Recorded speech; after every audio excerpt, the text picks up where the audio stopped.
Hi all, welcome to our channel turning P S C.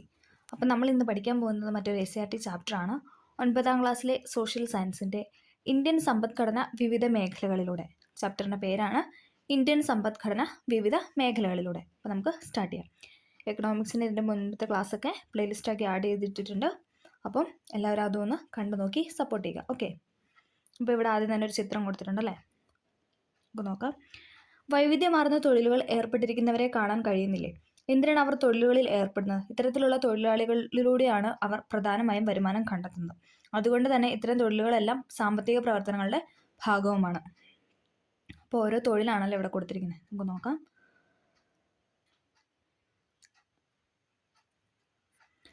കാണുന്ന സാമ്പത്തിക പ്രവർത്തനങ്ങൾ ഏതൊക്കെ മേഖലകളുമായി ബന്ധപ്പെട്ടിരിക്കുന്നു എന്ന് കണ്ടെത്തി എഴുതി ചേർക്കാമല്ലോ. കൃഷിയുമായി ബന്ധപ്പെട്ട, വ്യവസായ നിർമ്മാണ പ്രവർത്തനം തുടങ്ങിയവയുമായി ബന്ധപ്പെട്ട, അങ്ങനെ അല്ലേ, ഒട്ടനവധി മേഖലകളുണ്ടല്ലേ. 3 മേഖലകളുമായി നടക്കുന്ന സാമ്പത്തിക പ്രവർത്തനങ്ങളെ സമ്പദ്ഘടനയിലെ പ്രാഥമിക, ദ്വിതീയ, തൃതീയ മേഖലകളിലായാണ് ഉൾപ്പെടുത്തിയിരിക്കുന്നത്. ഇമ്പോർട്ടൻ്റ് ആണ്, പ്രാഥമിക, ദ്വിതീയ, തൃതീയ മേഖലകൾ. അപ്പോൾ നമ്മളിനി പഠിക്കാനായിട്ട് പോകുന്നത് ഓരോ മേഖലകളാണ്. ഓക്കെ, ആദ്യം തന്നെ പ്രാഥമിക മേഖല. പ്രകൃതി വിഭവങ്ങളെ നേരിട്ട് ഉപയോഗപ്പെടുത്തി നടത്തുന്ന പ്രവർത്തനങ്ങൾ പ്രാഥമിക മേഖലയുടെ മുഖ്യ സവിശേഷതയാണ്. ഇത് ഇതേപോലെ ചോദിച്ചിട്ടുണ്ട്. പ്രകൃതി വിഭവങ്ങളെ നേരിട്ട് ഉപയോഗപ്പെടുത്തുന്ന ഏത് മേഖലയിൽ ഉൾപ്പെടുന്നു എന്ന് ചോദിച്ചിട്ടുണ്ട്.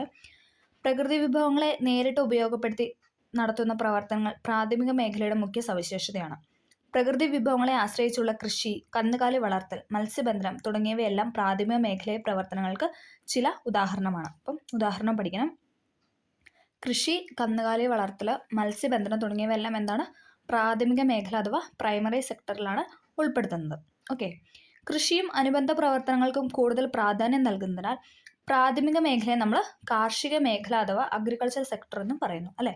പ്രൈമറി സെക്ടറിനെ നമ്മൾ പറയുന്ന മറ്റൊരു പേരാണ് ഇതെന്ന് പറയുന്നത് കാർഷിക മേഖല അഥവാ അഗ്രികൾച്ചറൽ സെക്ടർ. ഓക്കെ, ഇന്ത്യയുടെ സാമ്പത്തിക സ്ഥിതി വിവര കണക്കുകൾ തയ്യാറാക്കാൻ നാഷണൽ സ്റ്റാറ്റിസ്റ്റിക്കൽ ഓഫീസ് സമ്പദ്ഘടനയിലെ ഓരോ മേഖലയിലും ഉൾപ്പെടുന്ന സാമ്പത്തിക പ്രവർത്തനങ്ങൾ ഏതൊക്കെയാണെന്ന് സൂചിപ്പിക്കുന്നത്. അപ്പം NSO ആണ് എന്തെന്ന് പറയുന്നത്?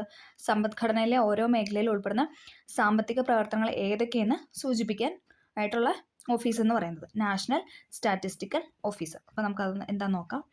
നാഷണൽ സ്റ്റാറ്റിസ്റ്റിക്കൽ ഓഫീസ് അഥവാ NSO.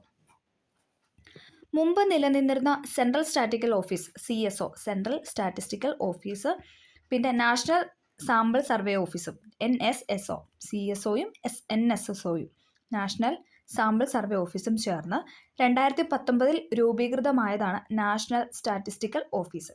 ഒന്നും കൂടെ പറയാം. സെൻട്രൽ സ്റ്റാറ്റിസ്റ്റിക്കൽ ഓഫീസും നാഷണൽ സാമ്പിൾ സർവേ ഓഫീസും ചേർന്ന് 2019 രൂപീകൃതമായതാണ് NSO അഥവാ നാഷണൽ സ്റ്റാറ്റിസ്റ്റിക്കൽ ഓഫീസ്. ഇന്ത്യയിലെ ദേശീയ വരുമാനം ഉൾപ്പെടെയുള്ള സാമ്പത്തിക സ്ഥിതിവിവര കണക്കുകൾ ശേഖരിക്കുകയും വിശകലനം ചെയ്യുകയും പ്രസിദ്ധീകരിക്കുകയും ചെയ്യുന്ന കേന്ദ്ര ഗവൺമെൻറ്റിൻ്റെ സ്ഥാപനമാണ് NSO അഥവാ നാഷണൽ സ്റ്റാറ്റിസ്റ്റിക്കൽ ഓഫീസ്. അപ്പം കേന്ദ്ര ഗവൺമെൻറ് സ്ഥാപനമാണ്. ഇന്ത്യയിലെ ദേശീയ വരുമാനം ഉൾപ്പെടെയുള്ള സാമ്പത്തിക വിവര കണക്കുകൾ, സ്ഥിതി വിവര കണക്കൊക്കെ ശേഖരിക്കുകയും അതിനെ വിശകലനം ചെയ്യുകയും പിന്നെ അത് പ്രസിദ്ധീകരിക്കുകയൊക്കെ ചെയ്യുന്നത് NSO അഥവാ നാഷണൽ സ്റ്റാറ്റിസ്റ്റിക്കൽ ഓഫീസാണ്. സാമ്പത്തിക നയങ്ങൾ രൂപീകരിക്കുന്നതിനും സർക്കാർ പദ്ധതികൾ ആസൂത്രണം ചെയ്യുന്നതിനും സാമ്പത്തിക വളർച്ച നിരീക്ഷിക്കുന്നതിനും NSO നൽകുന്ന വിവരങ്ങൾ അടിസ്ഥാനമാകുന്നുണ്ട്. എന്തൊക്കെയാണ്? സാമ്പത്തിക നയങ്ങൾ രൂപീകരിക്കുന്നു അല്ലേ, സാമ്പത്തികമായിട്ടുള്ള നയങ്ങൾ രൂപീകരിക്കുന്നു, പിന്നെ സർക്കാരിൻ്റെ ഓരോ പദ്ധതികൾ ആസൂത്രണം ചെയ്യുന്നു, സാമ്പത്തിക വളർച്ച നിരീക്ഷിക്കുന്നു അല്ലേ, സാമ്പത്തികമായി വരുന്ന വളർച്ച നിരീക്ഷിക്കുന്നു. ഇതെല്ലാം NSO നൽകുന്ന വിവരങ്ങളുടെ അടിസ്ഥാനത്തിലാണ്. ഓക്കെ, വിവിധ സാമ്പത്തിക പ്രവർത്തനങ്ങൾ. ഹോട്ടലുകളും റെസ്റ്റോറൻറ്റുകളും, ബാങ്കിങ്, ഇൻഷുറൻസ്, കൃഷിയും അനുബന്ധ പ്രവർത്തനങ്ങൾ, നിർമ്മാണ പ്രവർത്തനം, വ്യവസായം, വിദ്യാഭ്യാസം, കന്നുകാലി വളർത്തൽ, റിയൽ എസ്റ്റേറ്റ്, ആരോഗ്യം, ജലവിതരണം, വനം അല്ലേ, ഇതൊക്കെ എന്താണ്? വിവിധ തരത്തിലുള്ള സാമ്പത്തിക പ്രവർത്തനങ്ങളാണ്. അടുത്ത തന്നെ നമ്മൾ പറയാനായിട്ട് പോകുന്നത് സെക്കൻഡറി സെക്ടർ അഥവാ ദ്വിതീയ മേഖല. നമ്മൾ പ്രൈമറി സെക്ടർ പഠിച്ചല്ലേ, പ്രൈമറി സെക്ടറിൻ്റെ മറ്റൊരു പേരായിരുന്നു അഗ്രികൾച്ചറൽ സെക്ടർ അല്ലേ. ഇനി നമ്മൾ പറയാനായിട്ട് പോകുന്നത് ദ്വിതീയ മേഖല അഥവാ സെക്കൻഡറി സെക്ടർ. വ്യവസായം, നിർമ്മാണം എന്നിവയുമായി ബന്ധപ്പെട്ട സാമ്പത്തിക പ്രവർത്തനങ്ങൾ ഈ മേഖലയിൽ ഉൾപ്പെടുന്നു. എന്തൊക്കെയാണ്? വ്യവസായം, നിർമ്മാണം എന്നിവയുമായി ബന്ധപ്പെട്ട സാമ്പത്തിക പ്രവർത്തനങ്ങൾ ദ്വിതീയ മേഖലയിലാണ് ഉൾപ്പെടുന്നത്. പ്രാഥമിക മേഖലയിലെ ഉൽപ്പന്നങ്ങൾ അസംസ്കൃത വസ്തുക്കളായി ഉപയോഗിച്ചുകൊണ്ട് പുതിയ ഉൽപ്പന്നങ്ങൾ നിർമ്മിക്കുന്ന പ്രവർത്തനങ്ങൾ നടക്കുന്നത് ദ്വിതീയ മേഖലയിലാണ്. ചോദിച്ചിട്ടുണ്ട്, PYQ ആണ്. അതായത് നമ്മൾ പറഞ്ഞു കാർഷിക മേഖല അഥവാ പ്രാഥമിക മേഖലയിലെ ഉൽപ്പന്നങ്ങൾ അല്ലേ, അപ്പോൾ അവിടെയുള്ള ഉൽപ്പന്നങ്ങൾ അസംസ്കൃത വസ്തുക്കളായിട്ട് ഉപയോഗിച്ച് പുതിയ ഉൽപ്പന്നങ്ങൾ ഉണ്ടാക്കുന്നു. ഓക്കെ, അതിൽ നിർമ്മിക്കുന്ന അങ്ങനെ ചെയ്യുന്ന ആ പ്രവർത്തനം നടക്കുന്നത് ദ്വിതീയ മേഖലയിലാണ്, സെക്കൻഡറി സെക്ടറിലാണ്. വ്യവസായങ്ങൾക്ക് പ്രാധാന്യം നൽകുന്നതിന് ദ്വിതീയ മേഖലയെ വ്യവസായ മേഖല അഥവാ ഇൻഡസ്ട്രിയൽ സെക്ടർ എന്ന് പറയുന്നു. നമ്മൾ പറഞ്ഞല്ലേ, പ്രൈമറി സെക്ടർ കാർഷിക മേഖലയ്ക്കാണ് കൂടുതൽ പ്രാധാന്യം നൽകുന്നുണ്ട്, കാർഷിക മേഖല എന്ന് പറയുന്നു. ദ്വിതീയ മേഖല എന്താണ്? വ്യവസായങ്ങൾക്കാണ് കൂടുതൽ പ്രാധാന്യം നൽകുന്നത്. അതുകൊണ്ട് വ്യവസായ മേഖല അഥവാ ഇൻഡസ്ട്രിയൽ സെക്ടർ എന്ന് പറയുന്നു. ഓക്കെ, ക്ലിയർ ആയെന്ന് പ്രതീക്ഷിക്കുന്നു. അടുത്തതാണ് തൃതീയ മേഖല, ടേർഷ്യറി സെക്ടർ. തൃതീയ മേഖല പ്രാഥമിക ദ്വിതീയ മേഖലകളിലെ ഉൽപ്പന്നങ്ങൾ സംഭരിക്കുക, വിപണനം ചെയ്യുക തുടങ്ങി എല്ലാ സാമ്പത്തിക പ്രവർത്തനങ്ങളെയും കാര്യക്ഷമമാക്കുന്നത് തൃതീയ മേഖലയിലെ വിവിധ പ്രവർത്തനങ്ങളിലൂടെയാണ്. എന്തൊക്കെയാണ് നമ്മൾ പറഞ്ഞു? പ്രാഥമിക മേഖലയിലെയും ദ്വിതീയ മേഖലകളിലൊക്കെ ഉൽപ്പന്നങ്ങൾ സംഭരിച്ചു വയ്ക്കുന്നു. അതോടൊപ്പം എന്താണ്? വിപണനം ചെയ്യുക. അതുവഴി എല്ലാ സാമ്പത്തിക പ്രവർത്തനങ്ങളെയും കാര്യക്ഷമമാക്കുന്നത് തൃതീയ മേഖലയിലെ വിവിധ പ്രവർത്തനങ്ങളിലൂടെയാണ്. ആരോഗ്യം, വിദ്യാഭ്യാസം തുടങ്ങി വിവിധ സേവന പ്രവർത്തനങ്ങൾ ഉറപ്പുവരുത്തുന്ന തൃതീയ മേഖലയിലാണ്. ആരോഗ്യം, വിദ്യാഭ്യാസം തുടങ്ങി വിവിധ സേവന പ്രവർത്തനങ്ങൾ ഉറപ്പുവരുത്തുന്ന തൃതീയ മേഖലയാണ്. അതിനാൽ തൃതീയ മേഖല എന്താണ് അറിയപ്പെടുന്നത്? സേവന മേഖല എന്ന് പറയുന്നു. ചോദിച്ചിട്ടുണ്ട്. തൃതീയ മേഖല അറിയപ്പെടുന്നതാണ് സേവന മേഖല. അപ്പം പ്രൈമറി സെക്ടർ അഥവാ പ്രാഥമിക മേഖല അറിയപ്പെടുന്നതാണ് കാർഷിക മേഖല അഥവാ അഗ്രികൾച്ചർ സെക്ടർ. ഇനി നമ്മൾ ദ്വിതീയ മേഖലയിലോട്ട് പോകുമ്പോൾ എന്താണ്? ഇൻഡസ്ട്രിയൽ സെക്ടർ അഥവാ വ്യവസായ മേഖല. ഇനി തൃതീയ മേഖല ടെർഷ്യറിയിലോട്ട് വരുമ്പോൾ എന്താണ്? സേവന മേഖല എന്ന് അറിയപ്പെടുന്നു. ഓക്കെ, ക്ലിയർ അല്ലേ? നമ്മളിപ്പം പറഞ്ഞെന്താണ്? പ്രാഥമിക മേഖല, ദ്വിതീയ മേഖല, തൃതീയ മേഖല. ഇങ്ങനെ എല്ലാ മേഖലകളുടെയും പരസ്പര ആശ്രയത്തിലാണ് ഉൽപാദന പ്രക്രിയ പൂർത്തിയാകുന്നത്. എല്ലാ മേഖലകളുടെയും പരസ്പര ആശ്രയത്തിൽ അല്ലേ? ഇപ്പം എന്താ? പ്രാഥമിക മേഖല ദ്വിതീയ മേഖലയായിട്ട് ആശ്രയത്തിലാണ്. അതേപോലെ തന്നെ ദ്വിതീയം, തൃതീയം അല്ലേ? ഇത് മൂന്നും കണക്റ്റഡ് ആണ്. അപ്പം അങ്ങനെയാണ് ഉൽപാദന പ്രക്രിയ പൂർത്തിയാകുന്നത് പറയാം. വിവിധ മേഖലകളുടെ പരസ്പര ആശ്രയത്വം ചുവടെ നൽകിയിരിക്കുന്ന ചിത്രം വിശകലനം ചെയ്തു. പ്രാഥമിക മേഖല ഇവിടെ കൊടുത്തിട്ടുണ്ട്. പ്രാഥമിക മേഖല, ദ്വിതീയ മേഖല, തൃതീയ മേഖല. പ്രാഥമിക മേഖല അസംസ്കൃത വസ്തുക്കൾ, ഭക്ഷ്യവസ്തുക്കൾ അല്ലേ? ദ്വിതീയ മേഖലയിലോട്ട് പോകുന്നു. അവിടുന്ന് എന്താണ്? യന്ത്ര സാമഗ്രികൾ, നിർമ്മിത വസ്തുക്കൾ, അതൊക്കെ എന്താണ്? തൃതീയ മേഖലയിലോട്ട് പോകുന്നു. വിവിധ തരം സേവനങ്ങൾ പോകുന്നു അല്ലേ? അങ്ങനെ അത് മൊത്തം കണക്റ്റഡ് ആണ്. വസ്തുക്കൾ, യന്ത്ര സാമഗ്രികൾ, നിർമ്മിത വസ്തുക്കൾ, വിവിധ തരം സേവനങ്ങൾ, അങ്ങോട്ടും ഇങ്ങോട്ടും എന്താണ്? ഇതൊരു സൈക്കിൾ പോലെ അല്ലേ? കണക്റ്റഡ് ആണ് എന്നാണ് പറയുന്നത്. ഓക്കെ, വിവിധ മേഖലകളുടെ പരസ്പര ആശ്രയത്വം സാമ്പത്തിക പുരോഗതിക്ക് അനിവാര്യമാണ്. സമ്പദ്ഘടനയിലെ വിവിധ മേഖലകളിലായി നടക്കുന്ന ഉൽപാദനം, വിതരണം, ഉപഭോഗം തുടങ്ങിയവ ഒരു രാജ്യത്തിന്റെ സാമ്പത്തിക പ്രവർത്തനങ്ങളാണെന്ന് അറിയപ്പെടുന്നു. ഉൽപാദന ഘടകങ്ങളെ അഥവാ ഫാക്ടേഴ്സ് ഓഫ് പ്രൊഡക്ഷൻ, നമ്മൾ കഴിഞ്ഞ ക്ലാസ്സിൽ പറഞ്ഞല്ലേ? ഉൽപാദന ഘടകം അഥവാ ഫാക്ടേഴ്സ് ഓഫ് പ്രൊഡക്ഷൻ 7ാം ക്ലാസ്സിൽ നമ്മൾ പറഞ്ഞായിരുന്നല്ലേ? ഉപയോഗപ്പെടുത്തിക്കൊണ്ട് സാധനങ്ങളും സേവനങ്ങളും ഉൽപ്പാദിപ്പിക്കുന്ന പ്രക്രിയയാണ് ഉൽപാദനം അഥവാ പ്രൊഡക്ഷൻ എന്ന് പറയുന്നത് അല്ലേ? അതായത് ഉൽപാദന ഘടകങ്ങളെ ഉപയോഗപ്പെടുത്തി സാധനങ്ങളും സേവനങ്ങളും ഉൽപ്പാദിപ്പിക്കുന്ന പ്രക്രിയയാണ് എന്തെന്ന് പറയുന്നത്? പ്രൊഡക്ഷൻ അല്ലേ? ഉൽപാദനത്തിലൂടെ ലഭിക്കുന്ന ഉൽപ്പന്നമോ വരുമാനമോ വ്യക്തികൾക്കിടയിലെ ഉൽപാദക ഘടകങ്ങൾക്കിടയിലോ കൈമാറ്റം ചെയ്യപ്പെടുന്ന പ്രക്രിയയാണ് വിതരണം അഥവാ ഡിസ്ട്രിബ്യൂഷൻ എന്നതുകൊണ്ട് ഉദ്ദേശിക്കുന്നത്. ഇങ്ങനെ വിതരണം ചെയ്യപ്പെടുന്ന വരുമാനത്തിന് ഒരു വിഹിതം ഉപഭോക്താവ് സാധനങ്ങളുടെയും സേവനങ്ങളും വാങ്ങുന്നതിനായി വിനിയോഗിക്കുകയും മിച്ചം വരുന്നത് കരുതൽ ധനമായി സമ്പാദ്യമായിട്ട് മാറ്റിവെക്കുകയും ചെയ്യുന്നു. ആവശ്യങ്ങളും ആഗ്രഹങ്ങളും തൃപ്തിപ്പെടുത്താൻ വിഭവങ്ങൾ ഉപയോഗിക്കുന്ന പ്രവർത്തനം ഉപഭോഗം അഥവാ കൺസപ്ഷൻ എന്നറിയപ്പെടുന്നു അല്ലേ? നമ്മുടെ ആവശ്യത്തിനും അല്ലെ നമ്മുടെ ആഗ്രഹങ്ങളൊക്കെ നടക്കാൻ വേണ്ടിയിട്ട് നമ്മൾ ഉപയോഗിക്കുന്ന പ്രവർത്തനം അല്ലേ? ആ വിഭവങ്ങളൊക്കെ ഉപയോഗിക്കുന്ന ആ പ്രവർത്തനത്തെ ആണ് എന്തെന്ന് പറയുന്നത്? കൺസംഷൻ അഥവാ ഉപഭോഗം എന്ന് പറയുന്നത്. ഇത്തരത്തിൽ സാമ്പത്തിക പ്രവർത്തനങ്ങളായ ഉൽപാദനം, വിതരണം, ഉപഭോഗം എന്നിവ ത്വരിതപ്പെടുത്തുമ്പോഴാണ് സമ്പദ് വ്യവസ്ഥ പുരോഗതി കൈവരിക്കുന്നത്. എന്താണ് പറഞ്ഞത്? ഇത്തരത്തിലുള്ള സാമ്പത്തിക പ്രവർത്തനങ്ങളായ ഉൽപാദനം, വിതരണം, ഉപഭോഗം അല്ലേ? നമ്മൾ പ്രൊഡ്യൂസ് ചെയ്യുന്നു, അതുപോലെ അത് ഡിസ്ട്രിബ്യൂട്ട് ചെയ്യുന്നു, പിന്നെ അത് കൺസംഷൻ അല്ലേ? ഇതൊക്കെ ചെയ്യുമ്പോൾ ത്വരിതപ്പെടുത്തുമ്പോഴാണ് സമ്പദ് വ്യവസ്ഥ പുരോഗതി കൈവരിക്കുന്നത്. ഇനി നമ്മൾ അടുത്ത് പറയാനായിട്ട് പോകുന്നത് നാഷണൽ ഇൻകം അഥവാ ദേശീയ വരുമാനം. ഇതിനെപ്പറ്റി നമ്മൾ നേരത്തെ ക്ലാസ്സിൽ അല്ലേ ചെറുതായിട്ടൊന്ന് പറഞ്ഞായിരുന്നു 7ാം ക്ലാസ്സിൽ അല്ലേ? ഇതിപ്പോൾ 9ാം ക്ലാസ്സിലായതുകൊണ്ട് കുറച്ചും കൂടെ ഡീറ്റെയിൽ ആയിട്ടാണ് നമ്മൾ പറയുന്നത്. ഓക്കെ, നമുക്ക് നോക്കാം. ദേശീയ വരുമാനം അഥവാ നാഷണൽ ഇൻകം സാമൂഹിക സാമ്പത്തിക സർവേയുടെ ഭാഗമായി നാം പലപ്പോഴും നമ്മുടെ കുടുംബത്തിന്റെ വാർഷിക വരുമാന കണക്കുകൾ ബന്ധപ്പെട്ട ഉദ്യോഗസ്ഥർക്ക് സമർപ്പിക്കാറുണ്ട്. കുടുംബത്തിന്റെ വാർഷിക വരുമാനം എങ്ങനെയാണ് കണ്ടെത്തുന്നത്? ഒരു വർഷം കുടുംബത്തിലെ അംഗങ്ങൾക്ക് വിവിധ മാർഗങ്ങളിലൂടെ, അതായത് ശമ്പളം, മറ്റ് തൊഴിൽ, ആസ്തി, ബാങ്ക് നിക്ഷേപം തുടങ്ങിയവയിലൂടെയൊക്കെ ലഭിക്കുന്ന മൊത്തം വരുമാനമാണ് ആ കുടുംബത്തിന്റെ വാർഷിക വരുമാനം എന്ന് പറയുന്നത്. നമുക്കറിയാം അല്ലേ? അതുപോലെ ഒരു രാജ്യത്തിന് വിവിധ സാമ്പത്തിക പ്രവർത്തനങ്ങളിൽ നിന്നും ലഭിക്കുന്ന ഒരു വർഷത്തെ ആകെ വരുമാനത്തിന് എന്താണ്? ആ രാജ്യത്തിന്റെ വാർഷിക വരുമാനം എന്ന് പറയുന്നു അല്ലേ? നമ്മുടെ കുടുംബം പോലെ നമ്മൾ രാജ്യം എടുക്കുകയാണെങ്കിൽ എന്താണ്?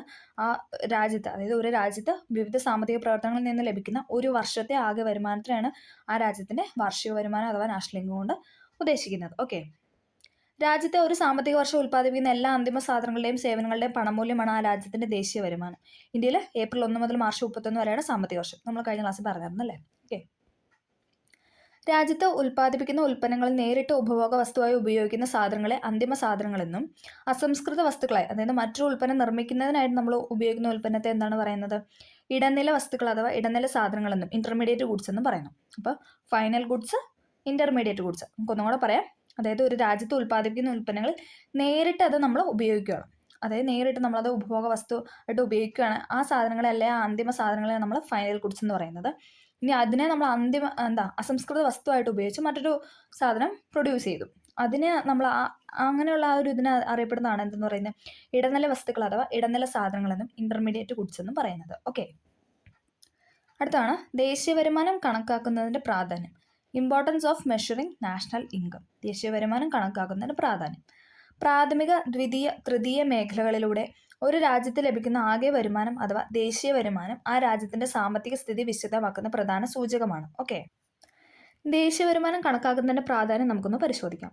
രാജ്യത്തിന്റെ സാമ്പത്തിക വളർച്ച മനസ്സിലാവും അല്ലേ. നമുക്ക് ദേശീയ വരുമാനം കണക്കാക്കുന്നതിലൂടെ ആ രാജ്യത്തിന്റെ സാമ്പത്തിക വളർച്ച എത്രത്തോളം ഉണ്ടെന്ന് നമുക്ക് മനസ്സിലാവും. വിവിധ മേഖലകളിലെ സംഭാവന അല്ലേ, ഏതൊക്കെ മേഖലയിൽ നിന്ന് എത്ര സംഭാവനകൾ അല്ലെ, എത്ര തുക അല്ലെ നമുക്ക് കിട്ടുന്നുണ്ട് എന്ന് നമുക്ക് മനസ്സിലാക്കാനായിട്ട് സാധിക്കും.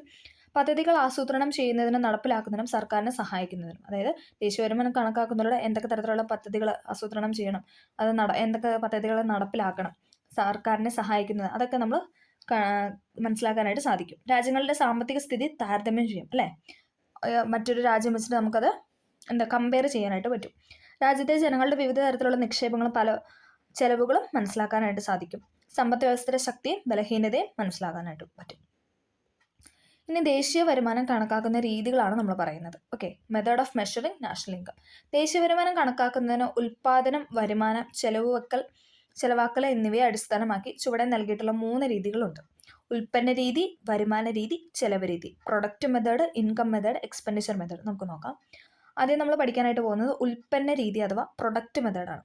അപ്പം നമ്മൾ ദേശീയ വരുമാനം കണക്കാക്കുന്ന ഒരു രീതിയായ ഉൽപ്പന്ന രീതിയാണ് ആദ്യം പഠിക്കാനായിട്ട് പോകുന്നത്. ഓക്കെ.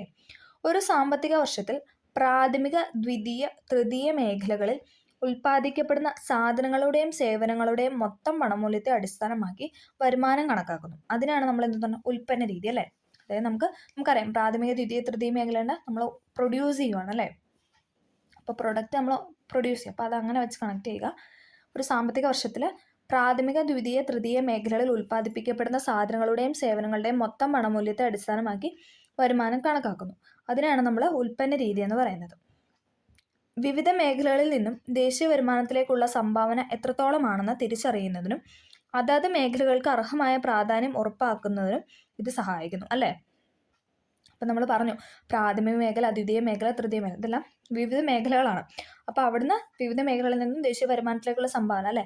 ഇപ്പോൾ ചിലപ്പോൾ പ്രാഥമിക മേഖലയിലെ പോലെ ആയിരിക്കില്ല ദ്വിതീയം, അപ്പോൾ അതിലും ചിലപ്പോൾ കൂടുതലായിരിക്കും തൃതീയം തന്നെ. അപ്പോൾ ഓരോ മേഖലയിൽ ഓരോ രീതിയിലായിരിക്കും നമുക്ക് ആ സംഭാവന കിട്ടുന്നത്. അത് എത്രത്തോളമാണ് നമുക്ക് തിരിച്ചറിയുന്നതിനും അതാത് മേഖലകൾക്ക് അർഹമായ പ്രാധാന്യം അല്ലേ. ഇപ്പോൾ പ്രൈമറി സെക്ടറിൽ നിന്നാണ് കൂടുതൽ നമുക്ക് കിട്ടുന്നതെങ്കിൽ അപ്പോൾ അവർക്ക് കുറച്ചും കൂടെ കൂടുതലായിട്ട് കൊടുത്താൽ നമുക്ക് വീണ്ടും അല്ലേ നെക്സ്റ്റ് ഇയറിലോട്ട് അത് കുറച്ചും കൂടെ കൂടുതൽ നമുക്ക് വരുമാനം കിട്ടും.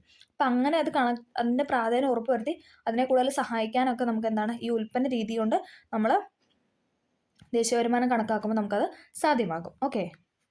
ഇവിടെ ഒരു ഇക്വേഷനൊക്കെ കൊടുത്തിട്ടുണ്ട്. ദേശീയ വരുമാനം national income NI = X1 + X2 + X3 extra plus XN അല്ലേ. അതായത് രാജ്യത്തിൻ്റെ പ്രാഥമിക, ദ്വിതീയ, തൃതീയ മേഖലകളിൽ ഉൽപ്പാദിപ്പിക്കുന്ന വിവിധ സാധനങ്ങളുടെയും സേവനങ്ങളുടെയും ആകെ പണമൂല്യം അല്ലേ. ടോട്ടൽ എക്സ്പെൻഡിച്ചർ അല്ലേ. ടോട്ടൽ നോക്കുന്നതാണ് ഇതെന്ന് പറയുന്നത്. നമ്മൾ അടുത്ത് പറയാനായിട്ട് പോകുന്നത് വരുമാന രീതി അഥവാ ഇൻകം മെത്തേഡാണ്. അതായത് ഇൻകം മെത്തേഡ് അഥവാ വരുമാന രീതി. ഒരു സാമ്പത്തിക വർഷത്തിൽ ഉൽപ്പാദക ഘടകങ്ങളായ ഭൂമി, തൊഴിൽ, മൂലധനം, സംഘാടനം, നമ്മൾ കഴിഞ്ഞ ക്ലാസ്സിൽ പറഞ്ഞായിരുന്നു അല്ലേ. ഭൂമി, തൊഴിൽ, മൂലധനം, സംഘാടനം എന്നിവയ്ക്ക് ലഭിക്കുന്ന പ്രതിഫലങ്ങളായ, അതായത് ഭൂമിക്ക് എന്തായിരുന്നു കിട്ടുന്നത്, നമ്മൾ കഴിഞ്ഞ ക്ലാസ്സിൽ പറഞ്ഞായിരുന്നു ഭൂമിക്ക് പാട്ടം, തൊഴിലാണെങ്കിൽ നമുക്ക് വേതനം അഥവാ കൂലി അല്ലേ കിട്ടുമായിരുന്നു, മൂലധനത്തിനകത്ത് പലിശ, സംഘാടനമാണ് ലാഭം. അപ്പം എന്താ പറയുക, ഒരു സാമ്പത്തിക വർഷത്തിൽ ഉൽപ്പാദക ഘടകങ്ങളായ ഭൂമി, തൊഴിൽ, മൂലധനം, സംഘാടനം എന്നിവയ്ക്ക് ലഭിക്കുന്ന പ്രതിഫലങ്ങളായ പാട്ടം, വേതനം, പലിശ, ലാഭം തുടങ്ങിയവയുടെ പണമൂല്യത്തിൻ്റെ അടിസ്ഥാനത്തിൽ ദേശീയ വരുമാനം കണക്കാക്കുന്നു. നമ്മൾ ആദ്യം പറഞ്ഞ എന്തായിരുന്നു, ഉൽപ്പന്ന രീതിയായിരുന്നു. അപ്പോൾ നമ്മൾ പറയുന്ന വരുമാന രീതി അല്ലേ. അപ്പോൾ നമുക്ക് ആ കിട്ടുന്ന വരുമാനത്തിലൂടെ നമ്മൾ ദേശീയ വരുമാനം കണക്കാക്കുന്നു. അതായത് ദേശീയ വരുമാനം നാഷണൽ ഇൻകം = R+W+I+P. R എന്ന് പറയുന്നത് റെൻറ്റ് അല്ലേ, അതായത് ഭൂമിക്ക് നമുക്ക് റെൻറ്റ് അഥവാ പാട്ടം കിട്ടുക എന്ന് പറയാം, റെൻറ്റ്. W എന്ന് പറയുന്നത് വേതനം അഥവാ വേജസ് ആണ് ഉദ്ദേശിച്ചത്. അപ്പോൾ R+W. I എന്ന് പറഞ്ഞാൽ ഇൻട്രസ്റ്റ് അഥവാ പലിശ. P എന്ന് പറഞ്ഞാൽ പ്രോഫിറ്റ്, ലാഭം. ഓക്കെ, അപ്പം ഇതെല്ലാം കൂടെ നമ്മൾ പറഞ്ഞു ഇതിൽ നിന്ന് കിട്ടുന്ന പാട്ടം, വേതനം, പലിശ, ലാഭം അതിൻ്റെ പണമൂല്യത്തിൽ നമ്മൾ ദേശീയ വരുമാനം കണക്കാക്കുന്നു. അതാണ് വരുമാന രീതി എന്ന് പറയുന്നത്. ഓക്കെ, രാജ്യത്തിൻ്റെ ദേശീയ വരുമാനത്തിൽ ഓരോ ഉൽപാദക ഘടകങ്ങൾക്കും ലഭിക്കുന്ന വരുമാനം എത്രത്തോളമാണെന്ന് മനസ്സിലാക്കാൻ ഈ രീതി സഹായിക്കും അല്ലേ. ഇനി ഭൂമി കൊടുത്തപ്പോഴാണ്, അതായത് നമുക്ക് റെൻ്റ് ആണോ കൂടുതൽ കിട്ടിയത്, അതേസമയം ഇനി പലിശയാണോ കൂടുതൽ കിട്ടിയത്, അതോ ലാഭമാണോ കൂടുതൽ, അതൊക്കെ നമുക്ക് ഈ രീതി കൊണ്ട് മനസ്സിലാക്കാനായിട്ട് സാധിക്കും. വരുമാന രീതിയിലൂടെ കണക്കാക്കാൻ കഴിയുന്നത് മൊത്ത ദേശീയ വരുമാനമാണ്, അതായത് GNI, ഗ്രോസ് നാഷണൽ ഇൻകം. വരുമാന രീതിയിലൂടെ നമ്മൾ കണക്കാക്കുന്ന നാഷണൽ ഇൻകം ആണ് ഇതെന്ന് പറയുന്നത് ഗ്രോസ് നാഷണൽ ഇൻകം എന്ന് പറയുന്നത്. ഓക്കെ, ക്ലിയർ ആയെന്ന് പ്രതീക്ഷിക്കുന്നു. അടുത്താണ് ചെലവ് രീതി, എക്സ്പെൻഡിച്ചർ മെത്തേഡ്. ചെലവ് രീതി ഒരു സാമ്പത്തിക വർഷത്തിൽ രാജ്യത്തെ വിവിധ സാമ്പത്തിക പ്രവർത്തനങ്ങൾക്കായി വിനിയോഗിക്കുന്ന സാധനങ്ങളുടെയും സേവനങ്ങളുടെയും ആകെ ചെലവിൻ്റെ അടിസ്ഥാനത്തിൽ ദേശീയ വരുമാനം കണക്കാക്കും അല്ലേ. അതായത് ഒരു സാമ്പത്തിക വർഷത്തിൽ എന്താണ് ആ രാജ്യത്തിൻ്റെ വിവിധ സാമ്പത്തിക പ്രവർത്തനങ്ങൾക്കായിട്ട് നമ്മൾ വിനിയോഗിക്കുന്ന സാധനങ്ങളും സേവനങ്ങളും ഉണ്ട്, അവിടുന്ന് അതിൻ്റെ ആകെ ചെലവിൻ്റെ അടിസ്ഥാനത്തിൽ നമ്മൾ നാഷണൽ ഇൻകം കണക്കാക്കുന്നു. സാമ്പത്തിക ശാസ്ത്രത്തിൽ സാധനങ്ങളും സേവനങ്ങളും വാങ്ങുന്നതിന് വേണ്ടിയുള്ള ചെലവിനൊപ്പം കൺസപ്ഷൻ എക്സ്പെൻഡിച്ചർ, നിക്ഷേപവും ചെലവായാണ്, അതായത് ഇൻവെസ്റ്റ്മെൻറ്റ് എക്സ്പെൻഡിച്ചർ കണക്കാക്കുന്നത്. അതായത് നമ്മൾ ഉപഭോഗം എന്ന് പറഞ്ഞല്ലേ കൺസപ്ഷൻ എക്സ്പെൻഡിച്ചർ, അതിനോടൊപ്പം തന്നെയാണ് നമ്മുടെ നിക്ഷേപം, നമ്മൾ ഇൻവെസ്റ്റ് ചെയ്തിട്ടുണ്ടെങ്കിൽ അത് നമ്മൾ ഇതിനകത്ത് തന്നെയാണ് പരിഗണിക്കുന്നത്. ഓക്കെ, ഉപഭോഗ ചെലവ്, നിക്ഷേപ ചെലവ് എന്നിവയോടൊപ്പം സർക്കാർ ചെലവും അറ്റ കയറ്റുമതി മൂല്യവും നെറ്റ് എക്സ്പോർട്ട് വാല്യൂവും കൂടി ചേർന്നതാണ് രാജ്യത്തിൻ്റെ ആകെ ചെലവെന്ന് പറയുന്നത്. നമുക്ക് ഇക്വേഷനായിട്ട് നോക്കുമ്പോൾ കുറച്ചും കൂടെ മനസ്സിലാവും. National income is equal to C എന്ന് പറഞ്ഞു കഴിഞ്ഞാൽ ഉപഭോഗ ചെലവ് അഥവാ കൺസപ്ഷൻ എക്സ്പെൻഡിച്ചർ. പിന്നെ നമ്മൾ പറഞ്ഞു അതിനോടൊപ്പം നമ്മൾ നമ്മൾ എന്തെങ്കിലും ഇൻവെസ്റ്റ് ചെയ്തിട്ടുണ്ടോ അത് നമ്മൾ കൂട്ടുമെന്ന് പറഞ്ഞല്ലേ. അപ്പം നിക്ഷേപ ചെലവായ ഇൻവെസ്റ്റ്മെൻറ്റ് എക്സ്പെൻഡിച്ചർ, പിന്നെ ഗവൺമെൻറ് സർക്കാരിൻ്റെ ചെലവ്, ഇതൊക്കെ നമ്മൾ നാഷണൽ ഇൻകം അതായത് ചെലവ് രീതിക്കകത്ത് നമ്മൾ പെടുത്തുന്നതാണല്ലേ ഗവൺമെൻറ് എക്സ്പെൻഡിച്ചർ.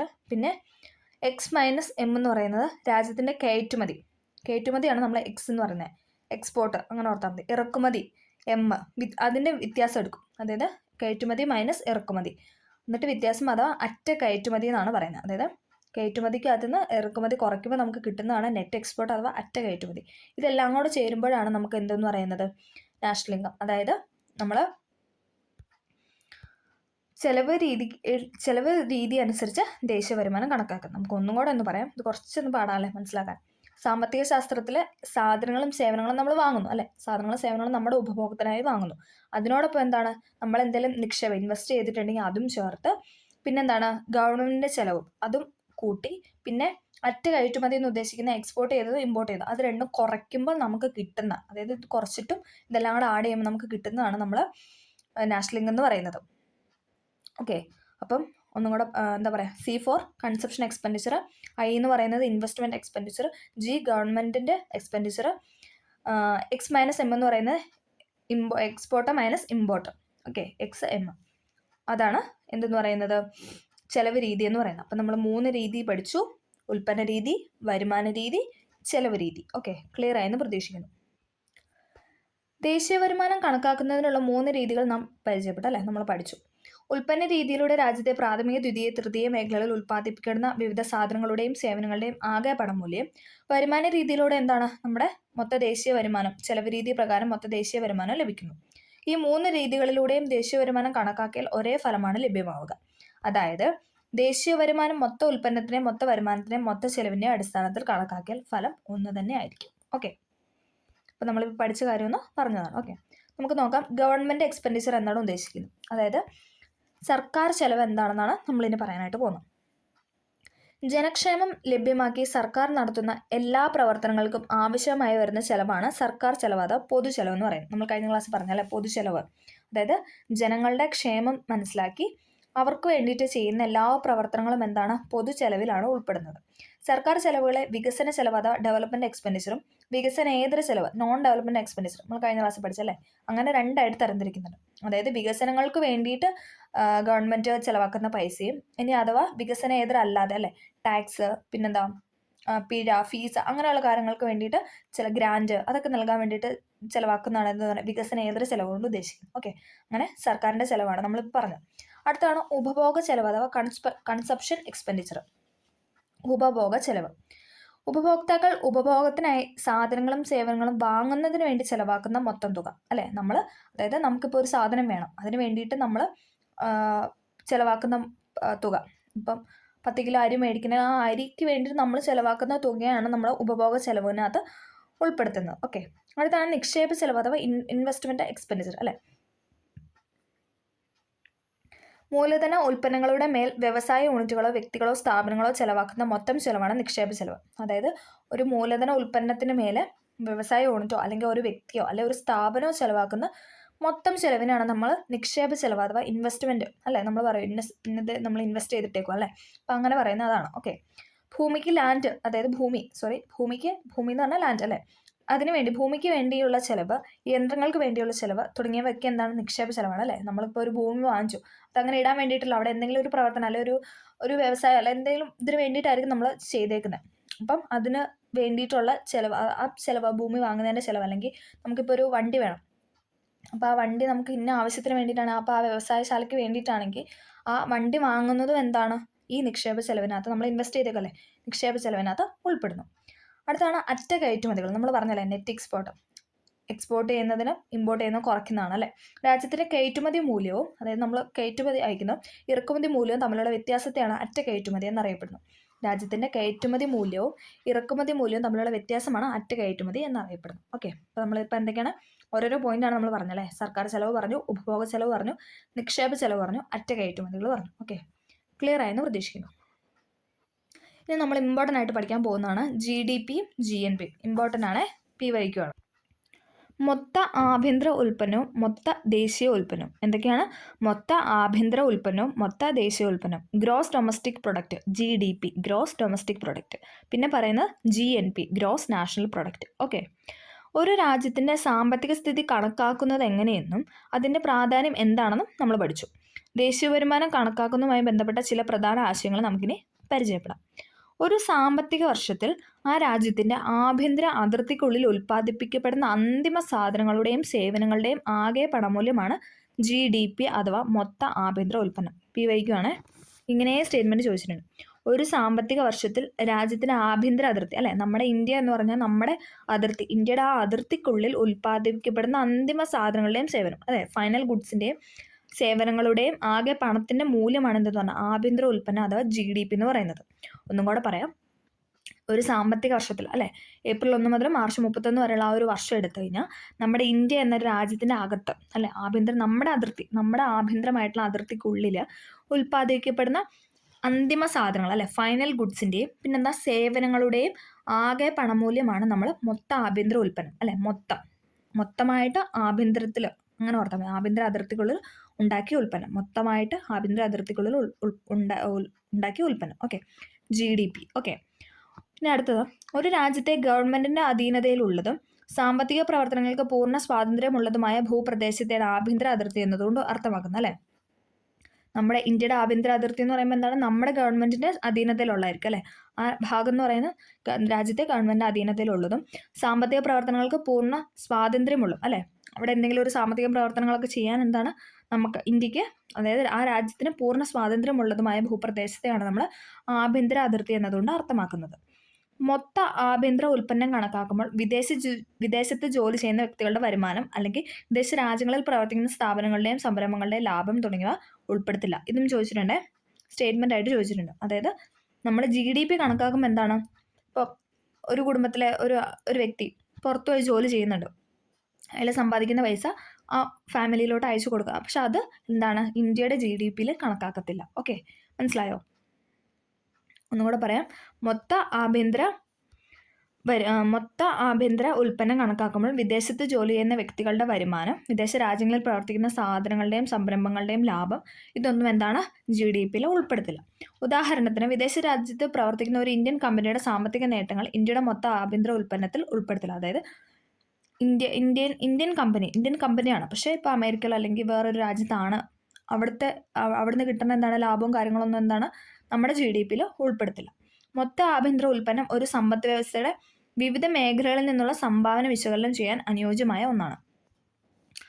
ആഭ്യന്തര ഉൽപ്പന്നത്തോടൊപ്പം ഇന്ത്യക്കാരും ഇന്ത്യൻ സ്ഥാപനങ്ങളും വിദേശങ്ങളിൽ നിന്നും നേടുന്ന വരുമാനം കൂട്ടുകയും അതിൽ നിന്നും വിദേശികളും വിദേശ സ്ഥാപനങ്ങളും ഇന്ത്യയിൽ നിന്നും നേടുന്ന വരുമാനം കുറയ്ക്കുകയും ചെയ്യുമ്പോൾ മൊത്ത ദേശീയ ഉൽപ്പന്നം അഥവാ GNP കിട്ടുന്നു. അതായത് ഒരു സാമ്പത്തിക വർഷം രാജ്യത്തെ നിവാസികൾ, അതായത് ഇവിടെ ഉള്ളവർ സ്വദേശത്തും വിദേശത്തും അല്ലേ, ഇവിടെ അതായത് സ്വന്തം ദേശത്തും അതേപോലെ തന്നെ വിദേശത്തുമായി ഉൽപ്പാദിപ്പിക്കുന്ന എല്ലാ അന്തിമ സാധനങ്ങളുടെ സേവനങ്ങൾ നമ്മൾ പറഞ്ഞു. ആഭ്യന്തര അതിർത്തിക്കുള്ളതാണെങ്കിൽ അത് GDP. ഇനി ആഭ്യന്തര അതിർത്തി വിട്ട് എന്താ വിദേശികളുടെ അതും മൊത്തമായിട്ട് ഉൽപ്പാദിപ്പിക്കുന്ന എല്ലാ അന്തിമ സാധനങ്ങളുടെ സേവനങ്ങളുടെ ആകെ മൂല്യമാണ് മൊത്ത ദേശീയ ഉൽപ്പന്നം, ഗ്രോസ് നാഷണൽ പ്രൊഡക്റ്റ് എന്നർത്ഥമാക്കുന്നത്. ഓക്കെ, ആഭ്യന്തര ഉൽപ്പന്നത്തോടൊപ്പം ഇന്ത്യക്കാരും ഇന്ത്യൻ സ്ഥാപനങ്ങളും വിദേശങ്ങളിൽ നിന്നും നേടുന്ന വരുമാനം കൂട്ടുകയും അതിൽ നിന്നും വിദേശികളും വിദേശ സ്ഥാപനങ്ങളും ഇന്ത്യയിൽ നിന്നും നേടുന്ന വരുമാനം കുറയ്ക്കുകയും ചെയ്യുമ്പോൾ മൊത്ത ദേശീയ ഉൽപ്പന്നം കിട്ടുന്നു. അതായത് ഒരു സാമ്പത്തിക വർഷം രാജ്യത്തെ നിവാസികൾ സ്വദേശത്തും വിദേശത്തുമായി ഉൽപ്പാദിപ്പിക്കുന്ന എല്ലാ അന്തിമ സാധനങ്ങളുടെയും സേവനങ്ങളുടെയും ആകെ പണമൂല്യമാണ് എന്തെന്ന് പറയാം മൊത്ത ദേശീയ ഉൽപ്പന്നം അഥവാ ഗ്രോസ് നാഷണൽ പ്രൊഡക്റ്റ് എന്നുകൊണ്ട് ഉദ്ദേശിക്കുന്നത്. ഓക്കെ, ക്ലിയർ ആയോ? നമ്മൾ പറയുന്നത് ഒരു രാജ്യത്തിൻ്റെ സാമ്പത്തിക അതിർത്തിയാണ്. ഇവിടെ ഒരു ബോക്സ് കൊടുത്തിട്ട് നമുക്ക് നോക്കാം. ഒരു രാജ്യത്തിൻ്റെ സാമ്പത്തിക അതിർത്തി, economic territory of A country. രാജ്യത്തിൻ്റെ സാമ്പത്തിക അതിർത്തിയിൽ ഉൾപ്പെടുന്ന വ്യോമാതിർത്തി, ജല അതിർത്തി, വ്യോമം ജലം. ഓക്കെ, മറ്റൊരു രാജ്യത്ത് സ്ഥിതി ചെയ്യുന്ന രാജ്യത്തിൻ്റെ എംബസികൾ, ഹൈ കമ്മീഷന്. രാജ്യത്തിൻ്റെ പ്രത്യേക അവകാശങ്ങളുള്ള മേഖലകൾ, മത്സ്യബന്ധനം നടത്തുന്നതിനോ കടലിന് അടിത്തട്ടിലുള്ള ഇന്ധനം, ധാതുക്കൾ ഇവ ശേഖരിക്കുന്നതിനോ അവകാശമുള്ള സമുദ്രഭാഗം. കസ്റ്റംസ് നിയന്ത്രണത്തിന് കീഴിലുള്ള ഓഫ് ഷോർ സംരംഭങ്ങൾ നടത്തുന്ന ഫ്രീ സോണുകൾ. എന്നാൽ ഇന്ത്യക്കകത്തുള്ള മറ്റു രാജ്യത്തിൻ്റെ എംബസികൾ, ഹൈക്കമ്മീഷൻ എന്നിവ നമ്മുടെ സാമ്പത്തിക അതിർത്തിയിൽ ഉൾപ്പെടുന്നില്ല. നമ്മൾ പറഞ്ഞില്ല മറ്റൊരു രാജ്യത്ത് സ്ഥിതി ചെയ്യുന്ന രാജ്യത്തിൻ്റെ എംബസിയൊക്കെ ഉണ്ട്, ഇവിടെ ഉള്ളവരിലില്ല. അതായത് പുറത്തുള്ള രാജ്യക്കാരുടെ ഇന്ത്യയിൽ നിൽക്കുന്നവരുടെ നമ്മൾ കണക്കാക്കത്തില്ല. ഓക്കെ, അപ്പോൾ നമ്മൾ GDP പറഞ്ഞു, അതിനുശേഷം നമ്മൾ GNP പറഞ്ഞു അല്ലേ. അപ്പോൾ എല്ലാവർക്കും ഇത് ക്ലിയർ ആയെന്ന് പ്രതീക്ഷിക്കുന്നു. അപ്പം നമുക്ക് ഈ ചാപ്റ്റർ കുറച്ച് ലെങ്ത്തുള്ള ചാപ്റ്ററാണ്. അപ്പം നമുക്കിതൊരു പാർട്ട് 1 പാർട്ട് 2 ആയിട്ട് ചെയ്തിടാം. കാരണം ഇപ്പം തന്നെ കുറച്ച് അതിലെ ഒരു കൺഫ്യൂസിങ് ഫാക്ടറുള്ളൊരു ചാപ്റ്ററാണിത്. എക്കണോമിക്സ് റിലേറ്റഡ് കാര്യങ്ങളായതുകൊണ്ട് നമുക്ക് കുറച്ച് പാടാണ്. അപ്പം GDPയും GNP ഒക്കെ എല്ലാ എക്സാമിനും ചോദിക്കുന്നത് തന്നെയാണ്. അപ്പം നമുക്ക് കുറച്ചും കൂടെ പഠിക്കാനുണ്ട്. NNP അങ്ങനെയുള്ള കുറച്ച് പോയിന്റും കൂടെ ഇതേക്കുറിച്ച് നമുക്ക് പഠിക്കാനായിട്ടുണ്ട്. അപ്പം അതും കൂടെ ഇതിൽ പറഞ്ഞു തരുന്ന കുറച്ച് പാടായിരിക്കും. അത് ആദ്യമായിട്ട് കേൾക്കുന്നവർക്കൊക്കെ കുറച്ച് ബുദ്ധിമുട്ടായിരിക്കും. അപ്പോൾ നമുക്കത് പാർട്ട് 2 ആയിട്ട് ഇടാം. അപ്പോൾ എല്ലാവരും ഈ ചാപ്റ്റർ ഇപ്പോൾ പഠിപ്പിച്ചത്ര നന്നായിട്ട് പഠിക്കാനായിട്ട് ശ്രമിക്കുക. 1-2 തവണ കേട്ട് ആ കാര്യങ്ങളൊക്കെ ഒന്ന് എഴുതി വെച്ചിട്ട് പഠിച്ചു കഴിഞ്ഞാൽ നമുക്ക് പഠിക്കാനായിട്ട് സാധിക്കും അല്ലേ. അപ്പോൾ അങ്ങനെ ചെയ്യാനായിട്ട് ശ്രമിക്കുക. അധികം വൈകാതെ തന്നെ പാർട്ട് 2 കൂടെ ഇട്ടുക. അപ്പം 2 കൂടെ കേട്ട് എല്ലാവരും ഇക്വേഷനും കാര്യങ്ങളൊക്കെ എഴുതി വെച്ച് പഠിക്കാനായിട്ട് ശ്രമിക്കുക. അപ്പോൾ ഓക്കെ, എല്ലാവർക്കും ഹെൽപ്ഫുൾ ആയെന്ന് വിചാരിക്കുന്നു. ഇഷ്ടപ്പെട്ടെങ്കിൽ തീർച്ചയായും ലൈക്ക് ചെയ്യുക. പാർട്ട് 2 പെട്ടെന്ന് തന്നെ അപ്ലോഡ് ചെയ്യുന്നതായിരിക്കും. Okay, thank